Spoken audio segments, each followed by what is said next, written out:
Morning. Thanks for having me. It's our pleasure. You know, I thought this was so fascinating, so I did a little bit of research. It all started in 1960. It was Dick Nixon and John F. Kennedy, the first television election. Dwight Eisenhower, who was a Republican and was president when Dick Nixon was vice president, said he didn't want to endorse Nixon because he thought Nixon, quote, looked like a loser. That's a direct quote from Eisenhower. I also read that a lot of people voted for Kennedy based on appearance alone, and his hair didn't hurt him. So please, tell us about this survey and how it might affect these candidates this year, all of which I don't think, or I'll say maybe don't have the best hair I've ever seen in my life.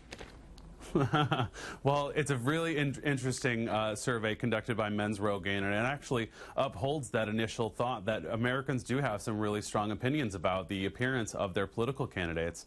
This survey showed that more than half of Americans associated a full head of hair with positive ideals like youth, confidence, and even trustworthiness.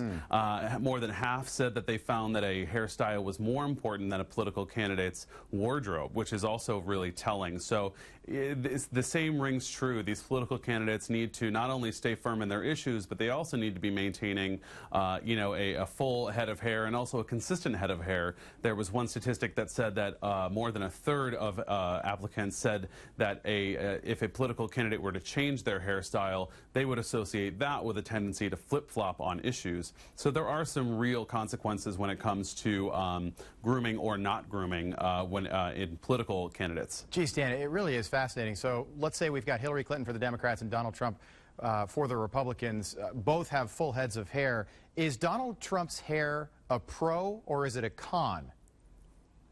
Because he definitely has a full head of hair. And that's what this survey shows, that is definitely a positive thing, that a full head of hair makes him seem trustworthy and youthful. This survey didn't exactly comment on the styling of that hair, but the full head of hair will definitely help him. And actually, there are some real